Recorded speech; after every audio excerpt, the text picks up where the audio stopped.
स्वामी विवेकानंद जी ने कहा है कि एकाग्रता सफलता की चाबी है। जब आप अपनी ऊर्जा को एक दिशा में लगाते हैं तब असंभव भी संभव हो जाता है।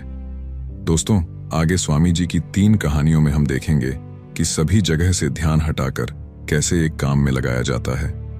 पहली कहानी। स्वामी जी एक पार्क में आराम कर रहे थे।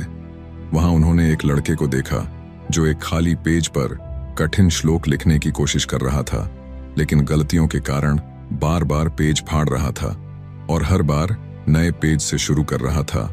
कुछ समय बाद लड़के का ध्यान स्वामी जी पर गया तो लड़का तुरंत उनके पास गया और प्रणाम करके कहा, स्वामी जी, मैं पिछले 3 घंटे से इस श्लोक को सही से लिखने की कोशिश कर रहा हूं, लेकिन हर बार कोई ना कोई गलती हो जाती है जिससे मुझे शुरू से शुरुआत करनी पड़ती है।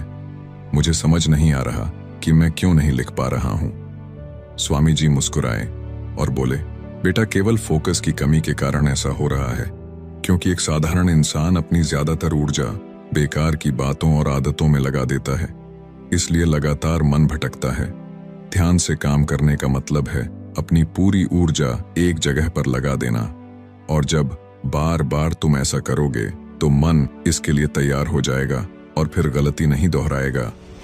लड़के ने पूछा, स्वामी जी, अगर मन बार बार भटक रहा हो तो मैं एक काम में ध्यान कैसे लगाऊं? स्वामी जी ने पूछा, तुम लिखते समय जरूर किसी व्यक्ति या घटना के बारे में सोच रहे हो? लड़के ने कहा, हाँ गुरुजी, आज छुट्टी के दिन सबको बाहर खेलने का समय मिलता है, लेकिन मुझे ये काम पूरा करना है, शायद इसलिए मैं ठीक से फोकस नहीं कर पा रहा। स्वामी जी ने कहा, ठीक है, अब इन सरल तरीकों को समझो, फिर तुम अपने काम को मन लगाकर कर सकोगे। लगातार गहरी सांस लो।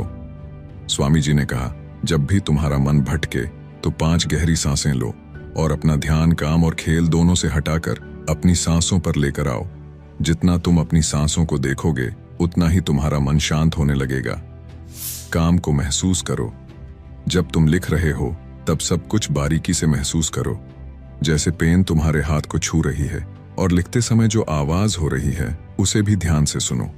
जब तुम सभी चीजों पर बारीकी से गौर करोगे तो ध्यान भटकना कम हो जाएगा और तुम्हारा मन और शरीर केवल एक काम में लगा रहेगा। तुम्हारा ध्यान काम पर इतना केंद्रित हो जाएगा कि तुम्हें समय का पता भी नहीं चलेगा। जब लड़के ने स्वामी जी की बात मानी और गहरी सांसें लेते हुए फिर से लिखना शुरू किया तो उसने पाया कि अब उसकी गलतियां कम हो रही थीं और उसका काम भी जल्दी पूरा हो गया। उसने स्वामी जी को धन्यवाद कहा। इस पर स्वामी जी ने मुस्कुराते हुए कहा, याद रखो, जब मन और इंद्रियां एक काम में लग जाती हैं तो ध्यान गहरा हो जाता है और यही सच्ची सफलता है। दूसरी कहानी। एक दिन एक युवक स्वामी विवेकानंद जी के पास पहुंचा। युवक के चेहरे पर परेशानी और हताशा साफ झलक रही थी। उसने स्वामी जी से कहा कि स्वामी जी, मैं बहुत समय से परीक्षा की तैयारी कर रहा हूं। कई बार कोशिश की, लेकिन हर बार असफल हो जाता हूं। मुझे समझ नहीं आ रहा कि मुझसे कहां गलती हो रही है। स्वामी जी ने उसकी बात ध्यान से सुनी, फिर पूछा, क्या तुम सच में परीक्षा पास करना चाहते हो? युवक ने कहा, हाँ स्वामी जी, मैं बहुत मेहनत करने के लिए तैयार हूं, बस मुझे ये बता दीजिए कि मुझे क्या करना होगा।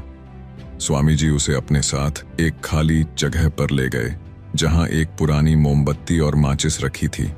उन्होंने युवक को एक मोमबत्ती दी और कहा, इस मोमबत्ती को जलाकर यहां से थोड़ी दूरी पर खड़े उस पेड़ तक ले जाओ, लेकिन ध्यान रहे कि मोमबत्ती बुझनी नहीं चाहिए। स्वामी जी यह कहकर वहां से चले गए। युवक ने माचिस से मोमबत्ती जलाई और धीरे धीरे मोमबत्ती लेकर पेड़ की ओर बढ़ने लगा। रास्ते में हल्की सी हवा चली जिससे मोमबत्ती की लौ हिलने लगी। युवक ने उसे बचाने की पूरी कोशिश की, लेकिन मोमबत्ती बुझ गई। युवक वापस आया, मोमबत्ती फिर से जलाई और फिर से चल पड़ा। युवक ने यह प्रक्रिया कई बार दोहराई, लेकिन हर बार हवा का हल्का झोंका मोमबत्ती की लौ को बुझा देता। आखिर में थका हुआ युवक हाथ में बुझी हुई मोमबत्ती पकड़े वापस चला आया और निराश होकर बोला, स्वामी जी, मैं इसमें भी असफल रहा। स्वामी जी ने युवक से मुस्कुराते हुए कहा, क्यों? तुम्हें बस मोमबत्ती जलाकर थोड़ी दूर ही तो चलना था। युवक ने धीरे से कहा, स्वामी जी, मैंने कोशिश तो की, लेकिन हवा के कारण लौ बार बार बुझ जाती। स्वामी जी ने कहा, यही तो तुम्हें समझना है कि तुम्हारा मन भी इस मोमबत्ती की लौ की तरह है और चारों तरफ की हवा ध्यान भटकाने वाली आदत है। जब तक तुम इन आदतों को वश में नहीं करोगे तब तक ध्यान की लौ बुझती रहेगी। ऐसे ही जब तक तुम अपने लक्ष्य पर पूरी तरह ध्यान केंद्रित नहीं होगे तब तक तुम अपनी मंजिल तक नहीं पहुंच पाओगे। इसलिए मन को एकाग्र करो और जो काम करो उसमें पूरी तरह डूब जाओ। तुम्हारे प्रयास जरूर सफल होंगे। और याद रखो, सभी तरह के ज्ञान का मूल तत्व ध्यान है। इसलिए कुछ भी करने के लिए तुम्हें एक जगह ध्यान लगाना तो सीखना ही होगा। तुम जैसी आदत डालोगे वैसा ही मन होता जाएगा। इसलिए छोटे से छोटा काम भी ध्यान लगाकर करो। ऐसा करने से मन का स्वभाव बदल जाएगा, फिर तुम्हें सफलता जरूर मिलेगी। तीसरी कहानी।